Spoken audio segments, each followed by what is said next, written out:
오늘의 밥 시간입니다. 11월 19일 토요일 오늘의 밥은 다니엘서 9장 1절로 10절 말씀입니다.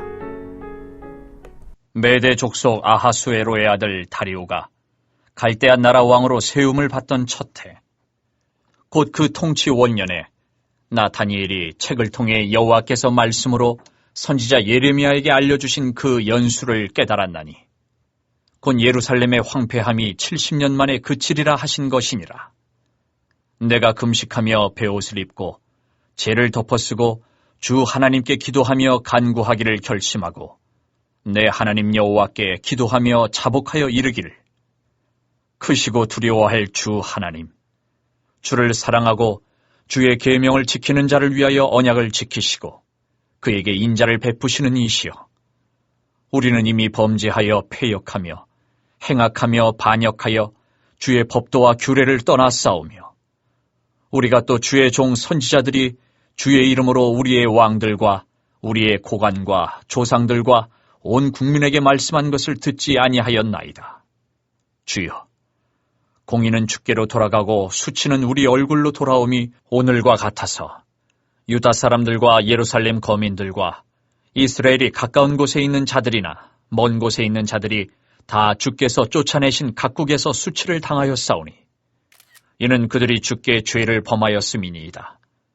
주여, 수치가 우리에게 돌아오고 우리의 왕들과 우리의 고관과 조상들에게 돌아온 것은 우리가 주께 범죄하였음이니이다마는 주 우리 하나님께는 긍휼과 용서하심이 있사오니 이는 우리가 주께 패역하였음이오며 우리 하나님 여호와의 목소리를 듣지 아니하며 여호와께서 그의 종 선지자들에게 부탁하여 우리 앞에 세우신 율법을 행하지 아니하였음이니이다.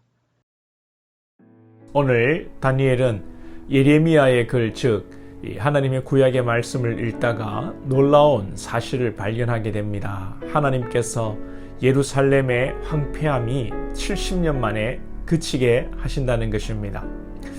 오늘 그런 말씀을 받고 확실한 언약 속에서 다니엘은 기도하게 됩니다. 오늘 다니엘은 말씀 위에 어떤 기도를 하게 됩니까? 3절을 보면 내가 금식하며 베옷을 입고 죄를 덮어쓰고 주 하나님께 기도하며 간구하기를 결심하고, 다니엘이 금식 기도를 하고 있습니다. 금식 기도는 참 간절함이 묻어있는 그런 기도이지요.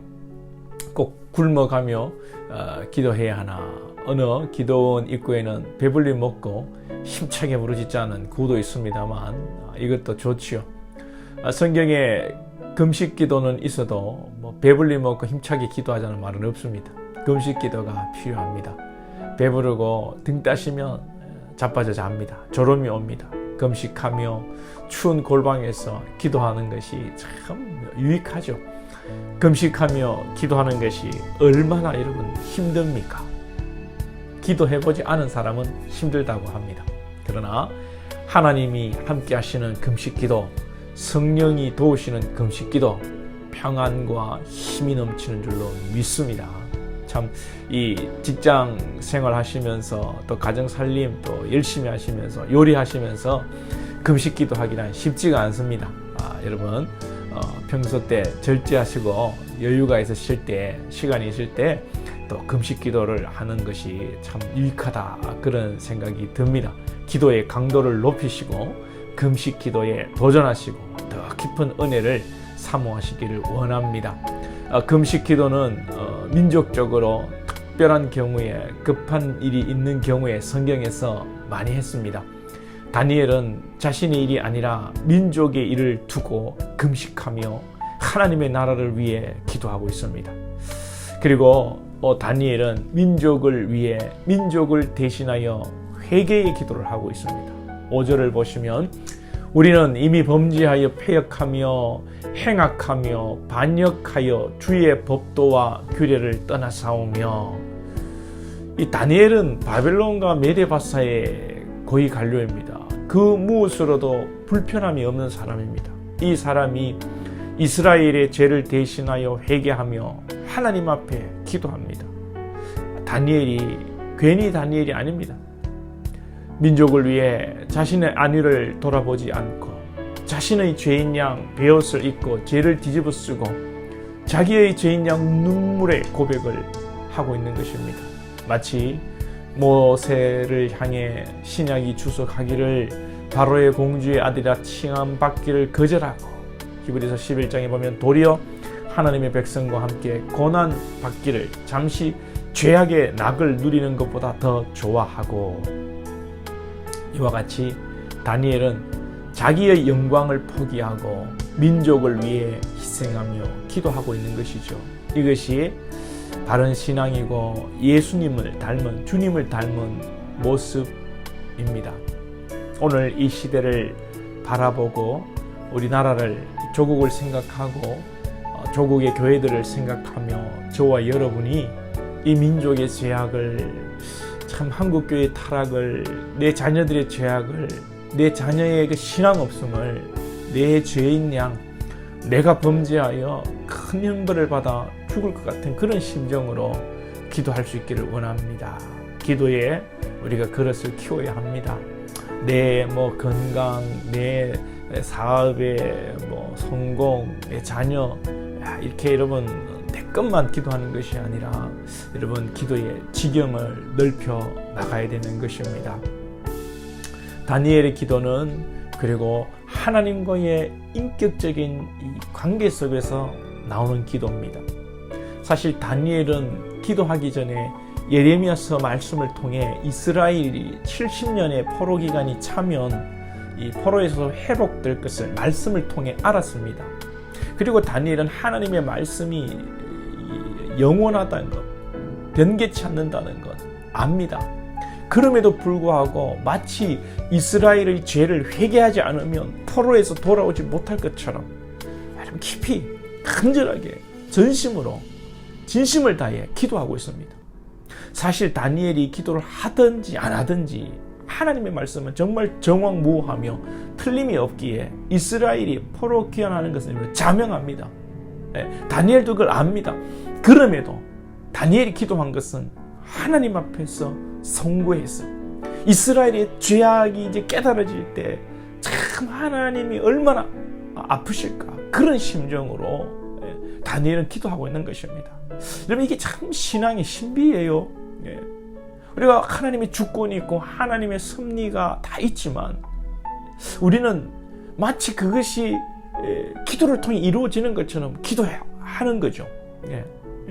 이게 하나님과의 그 인격적, 그 신비적 관계 속에서 나오는 우리의 기도의 모습이 되어야 됩니다. 오늘 다니엘은 어떤 조건이 아니라 내가 기도해서 뭔가를 이루겠다는 것이 아니라 하나님 앞에 아무 조건 없이 정말 시대를 놓고 상황을 놓고 간절하게 기도하고 있습니다. 우리의 기도는 얼마나 때로는 조건적입니까? 또 내가 기도해서 응답받았다, 내가 기도했기 때문에 응답받았다, 이런 자세가 많지 않습니까? 여러분, 우리 또한 이 간구하는 하나님으로부터 얻고자 하는 기도가 당연할 수밖에 없지만 이 기도에 앞서 우리 주님의 마음을 헤아리며 이 주님과 깊은 인격적 관계 교제 속에서 나오는 우리의 기도가 되기를 소망합니다. 여러분들 주님과의 인격적 관계 속에서 기도하시고 우리의 기도만 붙들고 하는 것이 아니라 교회를 위하여서, 또 성도를 위하여서, 우리 지역 부산을 위해서, 또 나아가 나라를 위해서, 나라의 이 조국의 교회들을 위해서 우리가 또 눈물로 기도할 수 있는 그런 하나님의 자녀들 다 될 수 있기를 소망합니다. 기도드리겠습니다. 하나님 아버지, 다니엘이 말씀을 통하여 큰 깨달음과 확신을 얻었습니다. 그러함에도 하나님 앞에 자신이 깨달은 그 마음으로 간절히 기도하고 있습니다. 다니엘의 기도가 없어도 하나님의 일은 이루어지지만 다니엘은 하나님과의 인격적 관계 속에서 그 마음이 너무나도 동하고 그 마음이 너무나도 송구해서 하나님 앞에 기도하고 있습니다. 우리의 기도가 이러하기를 원합니다.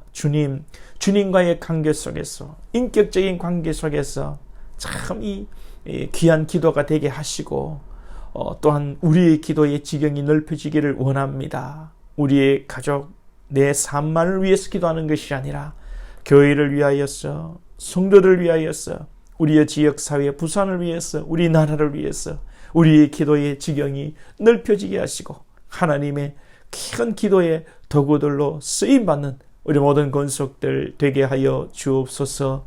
예수님의 이름으로 기도하옵나이다. 아멘.